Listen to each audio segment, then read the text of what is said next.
Good morning and welcome to the Chamber Business Report. I'm John Phillips, President of the Palm Coast Flagler Regional Chamber of Commerce, and thrilled to be with you today for our Chamber Business Report brought to you by Klein Construction, building the future of Flagler County for the past 30 years. Smart technologies, they make business simple. Intracoastal Bank of Palm Coast, community banking the way it should be, member FDIC. And Katz & Green, Flagler County's personal injury attorneys since 1996. We are thrilled to have Dr. Joe Saviak as our guest today and look forward to learning a lot of things about him and about our area and maybe most importantly about the topic of leadership. Joe, appreciate you taking some time to join us. Welcome to the Chamber Business Report. It's wonderful to be with you, and I commend the Chamber for providing this show. It's highly informative, and it's very helpful and conducive to success of individuals and businesses in our community. Yeah, well, I appreciate you saying that, and again, appreciate your time today. You were fortunate enough to go to almost every major school in the state of Florida, it seems like. So I just want a real quick background check from you. There are so many initials and letters after your name. We need a bigger screen to show them some days. A bachelor's degree from the University of Florida, a master's from the University of Florida, a master's from UCF, a JD, a Juris Doctor, a law degree from FSU, and also a PhD from UCF. Give me a quick What's the journey been like for you and all that education? I know you grew up in South Florida, ended up here in Flagler County. How did we get here? I believe that learning is a lifelong process, and I've been very fortunate to teach many students who are working professionals. And I always very much encourage them to pursue their goals and dreams, and that includes completing their college education and continuous learning. And that we're always growing and gaining new knowledge and skills. I work as a consultant to organizations throughout the state. Anything that we can do to improve their performance, optimize their success, that's what we do. I've been a senior executive, a college professor, an author, and also an attorney. Yeah.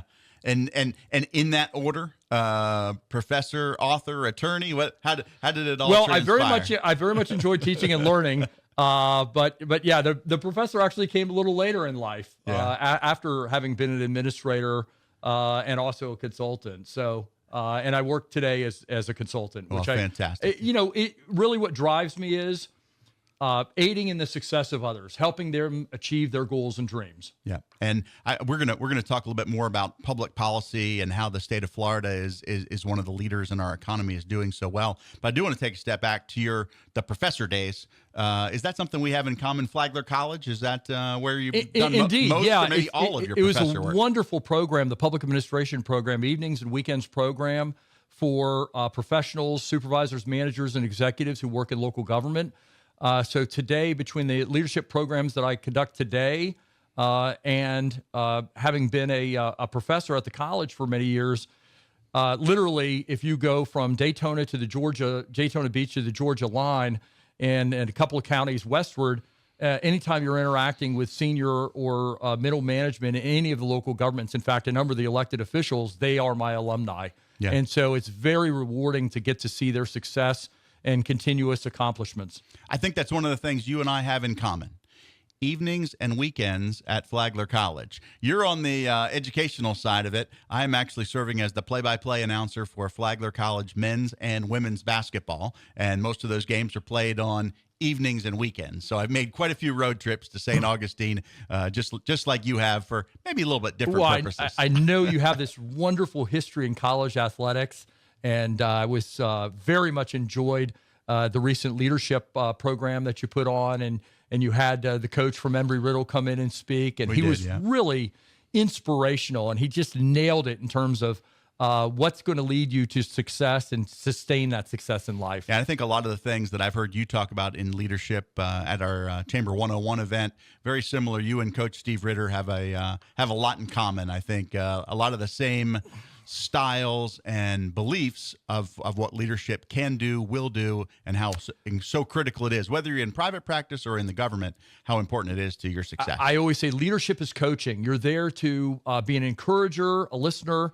You're there to help them identify their strengths and optimize those talents and abilities. you're there to also identify their opportunities for improvement and help them achieve those improvements. Yeah. Let's take a step back and let's talk a little bit more about public policy. I know that's one of the topics we wanted to get into. So real quick, to just update our listeners, you have done a lot of education, as you alluded to, in the public sector of Correct. government folks. I know you're part of the Flagler Sheriff's Leadership Institute here locally and several other municipalities. How did that all come about? You know, I remember when I was in high school, I worked as an intern to the assistant city manager of Pompano Beach. And I also had a teacher, Ray Sussman, who was a big influence in my life. And I found that I was very interested in government, public policy, and public administration. So little wonder that I would end up with a PhD in those subjects, and that I would be doing a lot of teaching in that. And you know, this era is going to produce our best generation of leaders, I think, in Florida local government. And the reason is the challenges are significant, the resources are limited, and you've got to be an innovative problem solver. You've got to capitalize on best practices and model policies, and be constantly leading positive change in order to succeed and excel in the 21st century. Yeah. Without getting into all the personal details of who some of your alumni are, maybe focus on the municipalities and organizations that you've helped. Obviously, the Flagler County Sheriff's Organization. Right. And then some of our other local municipalities as well. We're very proud. This tax collector, Shelley Edmondson, hosts a leadership academy.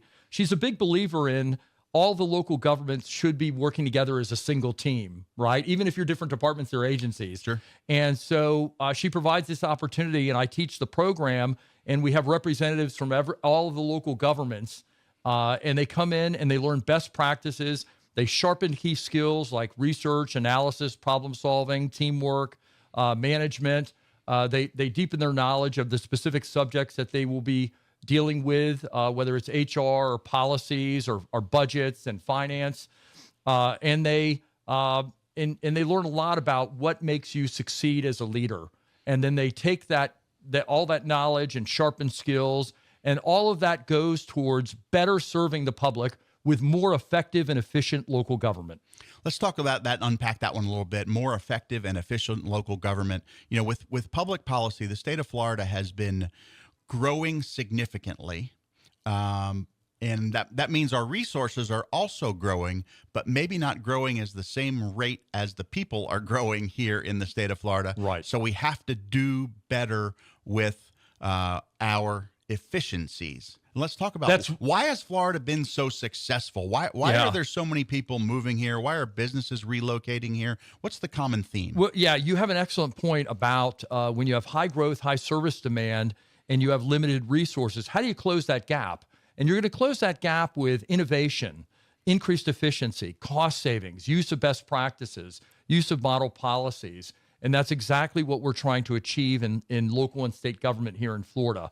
So let's talk about why Florida is such a magnet for companies, capital, new residents, and tourists. And really, what it does is it illuminates the very strong and predictive relationship between public policy and your economy and quality of life. So Florida is now the 15th largest economy on the planet. We have no state or local income tax, unlike other states. We've provided a number of forms of property tax reform and relief over the years. We're a right-to-work state, which is also attractive for business, right? And for talent, because then people can decide which employer they want to work for, with under what terms and what conditions. In other words, you're in charge, right? We have a AAA credit rating. We've actually paid down $12 billion in debt, and our debt right now as a state is the lowest it's been since 1999. So we're very fiscally sound.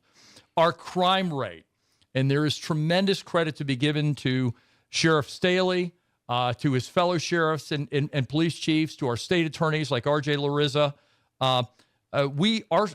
Despite adding 18 million residents since 1971, our crime rate today is the same as it was in 1971. We're one of the safest places to live in America.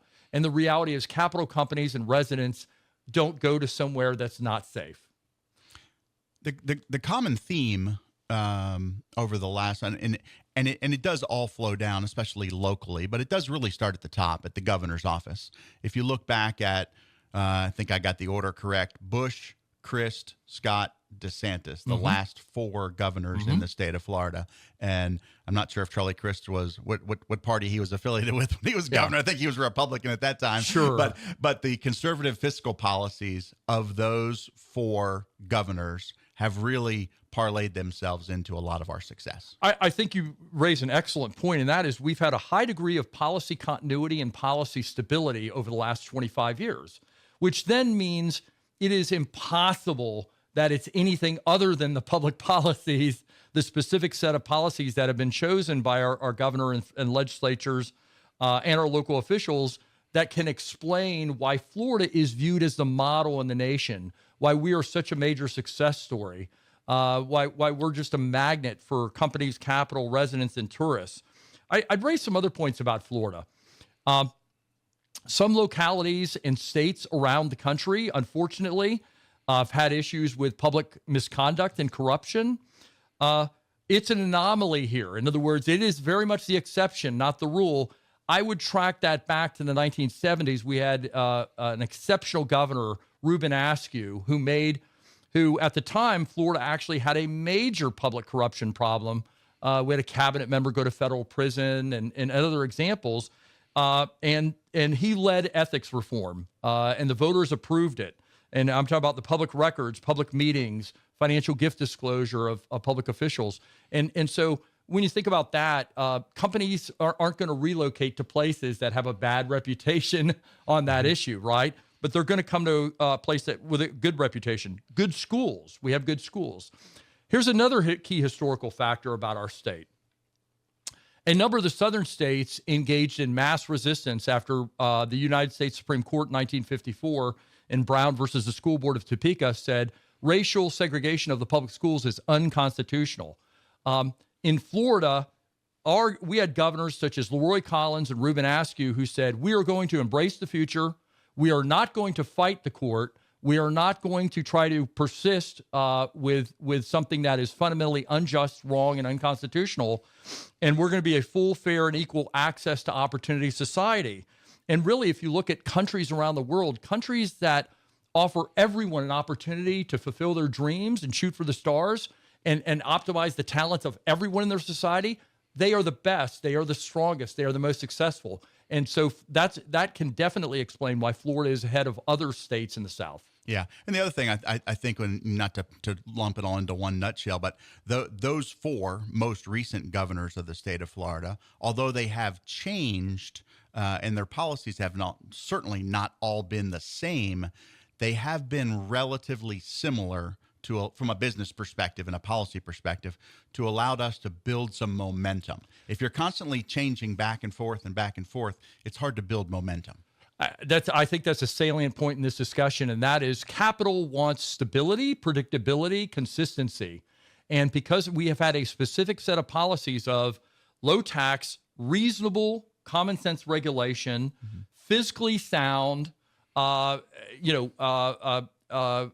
big focus on workforce. I can't say enough about our state colleges like Daytona State College and what they do to make sure that individuals are equipped with the certificates, degrees, skills, and knowledge they need to succeed in the high-demand professions that make Florida's economy so strong. So we've had a number of factors in our favor here, and I think all of those are really important in explaining our sustained success. Well, it's a great testimony to our public education system here in the state of Florida, coming from a gentleman who has 5 degrees from our state system, 2 from the University of Florida, 2 from UCF, and 1 from Florida State University. We have one of the best state university systems in the country. No doubt. And to your point, the universities are major contributors to the economy through all the research and innovations that eventually end up in the marketplace, purchased by consumers, and that people start and grow companies based on being able to offer those innovations products and services to the public. We're going to take a short time out. We're visiting with Dr. Joe Saviak. We're talking about public policy, the growth of the economy here in the state of Florida, specifically here in Flagler County. When we take a short break, we're going to come back. We're going to talk a little bit more about leadership. That is something he is a big proponent of and a big teacher of leadership. And we'll talk more about that after this short time out. This is the Chamber Business Report. Welcome back to the Chamber Business Report. I'm John Phillips, president of the Palm Coast Flagler Regional Chamber of Commerce, and our Chamber Business Report is brought to you by Katz & Green, by Intracoastal Bank, by Smart Technologies, and by Klein Construction. We're visiting with Dr. Joe Saviak. Dr. Saviak, let's talk a little bit more about the growth. We were talking about the big picture statewide. Let's talk about some of the great things and the growth going on right here locally in Flagler County. Absolutely. Flagler County is very attractive. And I'm firmly convinced is going to, the stars have aligned and that the economy here is going to continue to be robust and strong and sustained in the long term. Here's what you've got going for you. You're one of the safest counties in America, right? Under Sheriff Staley, crime has gone down over 50%. So this is once again, yeah, you bet taxes and regulation and other economic issues matter. But really, when you look at it nationwide and internationally, the level of public safety is a big predictor of the success of the community. You have good schools. You have an enviable quality of life here, a wonderful quality of life. You have a favorable economic environment, tax, regulatory, your new industrial authority. In other words, your policymakers are very interested in ensuring that there are employment opportunities and a strong and growing economy. And let's talk about one of the best predictors of community and state success in America, and that is the level of engagement of your business leadership. And here's where Flagler County is doing great.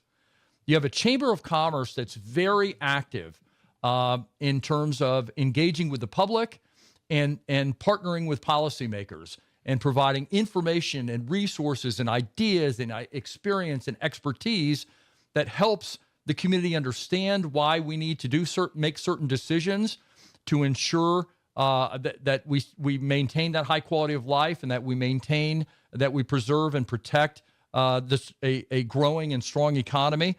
But you also are very good at working with the policymakers and making sure they have the benefit of the knowledge and experience of business leaders when they're thinking through all the different public policy decisions they have to make and how they may have impacts on the economy through those decisions. Mm-hmm. No, you're exactly right. We're both on the same playbook there. The top two things for success, as you mentioned, having a great education system and having great safety, and those are the two biggest feathers in our cap that we like to fly from the Chamber flag. We are wonderfully located directly on the ocean. That's also a benefit, and then we're also easily accessible with I-95 from that standpoint. We also have the railroad. We also have US 1, and again, we're conveniently located between Jacksonville and Orlando, with Daytona Beach and St. Augustine being right around the corner as well. So a lot of things going our way here in Flagler County, without a doubt. You have a number of natural assets and advantages, and it seems like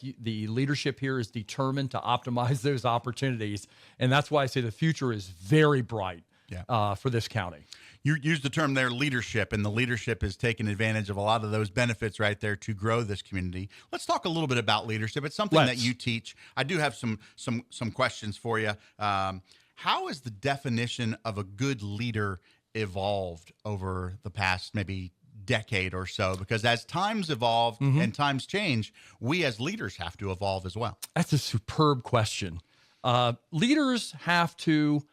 General Colin Powell once said, it's all about trust, and you have to build and sustain trust as a leader. You don't have to be the most charismatic individual, the most knowledgeable individual, the individual with the best resume, the longest tenure. You do have to be trusted, right? To your point about leadership is we see the importance of leaders who are emotionally intelligent and have a strong degree of empathy. They understand people. They feel what they're going through. and they're totally focused on solving the problems and meeting the needs of those who they lead. It's all about the mission. It's never about me. And they're really good too about creating and sustaining a positive and productive culture in an organization that is really conducive to achieving the mission goals and objectives.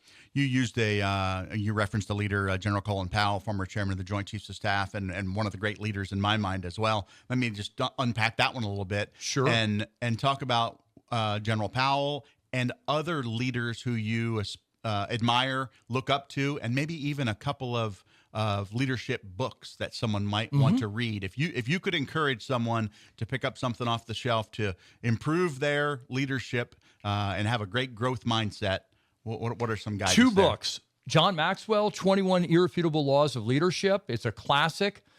We utilize it in our classes. I would say it's probably employed in every leadership program in every Fortune 500 company or state and federal agency in the country. I'd also highly recommend It's Your Ship by Michael Abrashoff. And it's all about when he was a leader of a Navy ship, that it went from being worst in the fleet to best in the fleet. And how did he do that? They didn't give him a bigger budget. He didn't get the latest technology. He didn't get a new ship. He did it by changing the leadership. And by changing the leadership, he fundamentally changed the culture in the team. In fact, he was proud that they won even more awards after he had retired, because that means that the leadership and culture and team that he built, they continued to be successful into the future. Yeah, it's one of the great signs of leadership is if it continues after, especially in the military where people change jobs and change posts and assignments quite frequently. Can it continue after someone has left? And I think usually it's because of another word that I know you like to talk about. It's about a culture that's become ingrained in the population, whether it's in the servicemen and women or in a company or in a school. Culture is incredibly critical. A CEO once said, if you get the culture right, everything else will follow. And it's really true. Culture is our values, our beliefs. It explains how people think, talk, and act and decide here and talk here even. It is key to have that specific set of values as an organization that define who we are, how we believe, how we treat our customers, how we do our jobs each day. And that culture, it's more powerful than any other tool you can employ in the organization. If you get that right, good things are going to happen for your company. Yeah, mission, vision, and values can't be something that's just written on a piece of paper. It's got to be something that's lived and breathed every single day. Let me jump into our one more quick question. If you could give one piece of advice to a young person, a young professional just starting out their career, what would that be? Take advantage of mentors. Mentors are going to help you. They don't make the decision for you, but they help you think about what you should be thinking about when you make a decision. And they have so much valuable experience and knowledge to share with you. They can help you avoid making some mistakes. They can help make sure that you take advantage of the right opportunities at the right time. They've already paid the tuition, and you're going to gain from that knowledge from them. They've already made their mistakes, and you can learn from them. And so I would strongly encourage everybody who's in college or they're in their profession now, seek out and take advantage of mentors. Find individuals whose careers and character you want to emulate, that you want to replicate in your own life. I love it because I think they can hand down some of the traits, some of the cultures, some of the values. Sometimes they're referred to as soft skills, the intangible qualities that people need to learn. We got great book knowledge and we got great experience, but sometimes you got to get that hands-on soft skills that you can really only develop through mentors and through guidance. And oftentimes maybe it's not exclusively one-on-one, but usually it's with a one-on-one or maybe a two-on-one opportunity where you get some deep dive into the personal skill set that some folks need to develop. Very true. Leadership is a people business, and you have to build and sharpen your people skills.